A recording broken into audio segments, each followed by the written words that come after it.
Eu preciso só saber que vocês sabem que a pele ela é composta por várias camadas, né? E ela é nela que está concentrada a maior parte de colágeno que a gente tem no nosso organismo. Para que todo o seu sistema e todas as suas células e todos os fatores bioquímicos permaneçam ali, existe a matriz extracelular que vai segurar, então, esses produtos. E essa matriz extracelular, ela é composta, então, do colágeno, que a gente vai estar falando, pela laminina e elastina, pelos glicosaminoglicanos, pelos proteoglicanos e pela fibrina, fibronectina e vitronectina. Cada um tem a sua função. Mas falando em colágeno, ele é uma família de proteínas, né? 30% do total das proteínas corpóreas, e ela é composta de 3 cadeias de polipeptídeos, glicina, prolina e hidroxipolina. Normalmente ela se forma em 3 hélices que se contorcem para poder dar uma estrutura, uma força têncil maior para essa fibra de colágeno.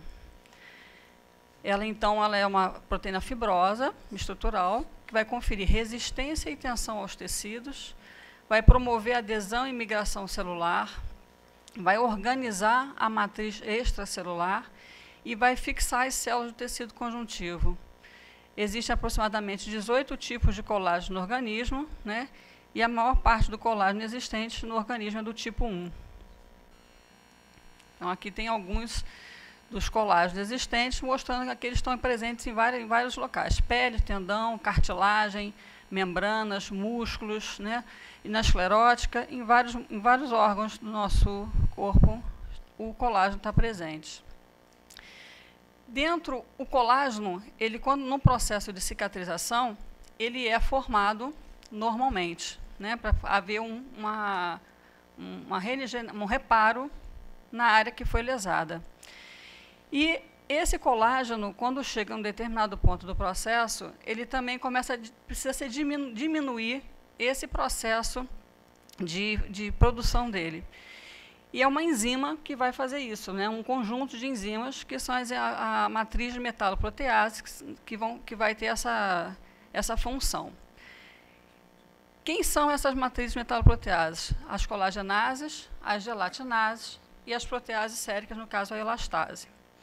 Durante um processo de cicatrização, existe um equilíbrio entre a produção do colágeno, né, e a regulação dela. Então, existem os TIMPs, que são os proteus que vão regular essa produção do colágeno, porque senão a gente acaba tendo cicatrizes como queloides e cicatrizes hipertróficas.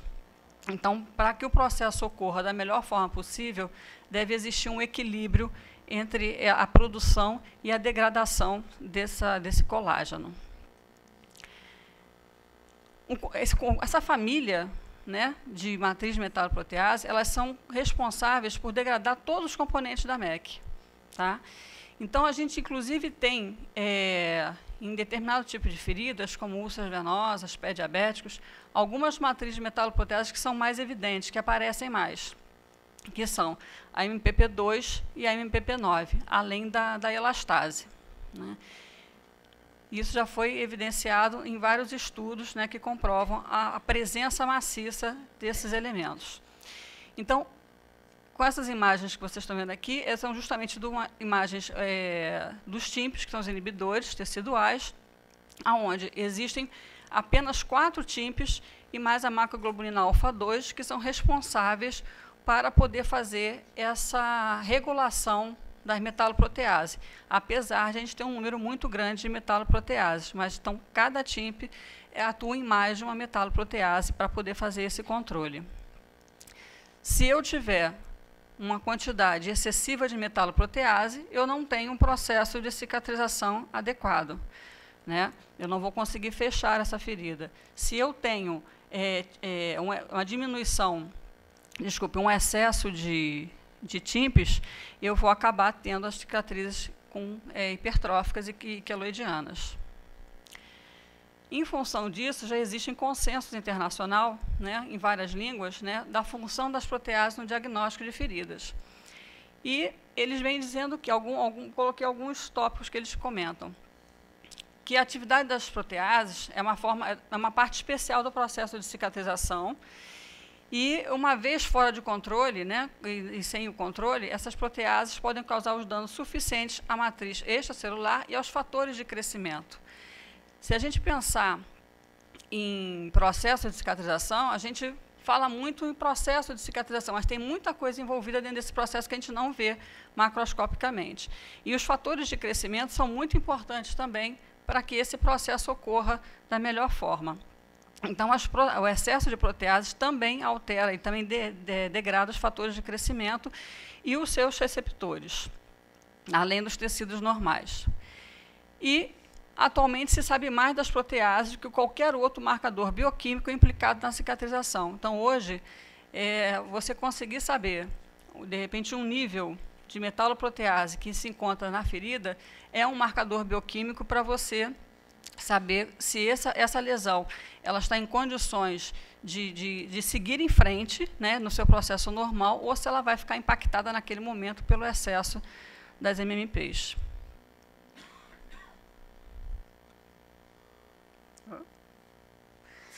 Os fatores de crescimento que estão envolvidos nesse processo, eu falei que as metaloproteases degradam eles, e eles estão presentes desde a produção de também algumas das proteases, dentro do seu processo normal, como da produção da MEC, como da formação de novos vasos, como da migração celular para a ferida, como pela proliferação de fibroblastos, pela epitelização e pela remodelação. Então, se eu tiver falta de fator de crescimento degradado por essa matriz de metaloprotease, eu vou ter um processo realmente de cicatrização deficiente. Para que esse processo fisiológico ocorra, eu preciso, então, a deposição de tecido mediada pelos fatores de crescimento, né, e a destruição do tecido mediado pelas matrizes de metaloprotease, para que a cicatrização ocorra fisiologicamente. Quando a gente está falando aqui, a gente está falando em pé diabético, a gente está falando em úlcera venosa, né, são feridas crônicas, feridas complexas, e normalmente elas são crônicas, né, ou complexas, porque elas persistem no processo inflamatório, na fase inflamatória do processo. É persistente. E o que a gente encontra numa análise do fluido dessa ferida, né? A gente vai encontrar um excesso de metaloprotease, uma carga bacteriana alta, o bioburden, baixa de fatores de crescimento e de células de proliferação. Então, eu tenho um quadro totalmente negativo para que ocorra a proliferação celular e o fechamento dessa lesão. Para que a gente possa tentar corrigir esse meio ambiente, né, que está com excesso de metaloprotease e de carga bacteriana, é necessário remover os fatores negativos, né, e estimular os fatores positivos. Então, eu preciso reduzir a inflamação, eu preciso remover o excesso de protease, eu preciso controlar os níveis bacterianos. Eu preciso aumentar o número de migração celular, eu preciso proteger os fatores de crescimento e promover a formação de tecido. Então, tem várias ações que a gente vai ter que realizar, né, no cuidado da ferida, cada um no seu tempo, mas tentando reequilibrar esse quadro. Então, na UDS International, ele vem dizendo qual é o papel do colágeno na reparação tecidular. Então, ele ajuda a parar o sangramento porque ele tem propriedades hemostáticas. Tem uma baixa resposta inflamatória e antigênica, não causando reação adversa. Ele promove a acumulação de colágeno novo e reduz a contração de ferida. Os fragmentos de colágeno podem atrair células para a área da ferida, fazendo quimiotaxia para os fibroblastos e induzir o crescimento celular. Os peptídeos do colágeno degradam-se em aminoácidos, os quais podem ser reutilizados pelas células, auxiliando a formação de novo colágeno. E reduz a atividade de metaloprotease, um efeito que ajuda a controlar o ambiente proteolítico na ferida crônica. Então, a gente tem alguns estudos aqui que mostram tanto o uso, né, em feridas, né, de colágeno, ORC e prata, mostrando que reduz a atividade de elastase das MPPs, em feridas que têm alta concentração de proteases, né? E também in vitro, mostrando que também o colágeno, a celulose oxidada regenerada, junto com a prata, também reduz a atividade de elastase. Então, aqui tem vários produtos à base de colágeno, cada um com uma composição diferente, sendo que sempre tem a presença do colágeno. Então, o que se vê nos dois estudos, tanto em feridas como in vitro, é que o colágeno, que é composto com celulose oxidada regenerada e com a prata, ele tem um efeito maior para reduzir a atividade da elastase e das matrizes metaloproteases. Então, qual é o papel do colágeno e da celulose oxidada regenerada na cicatrização? Ela vai reduzir a atividade da protease e da elastase, vai reduzir a inflamação, porque vai eliminar radicais livres que são produzidos no processo inflamatório, vai controlar a contaminação bacteriana, vai proteger os fatores de crescimento de se degradarem e vai estimular o crescimento celular e a infiltração celular na área ferida.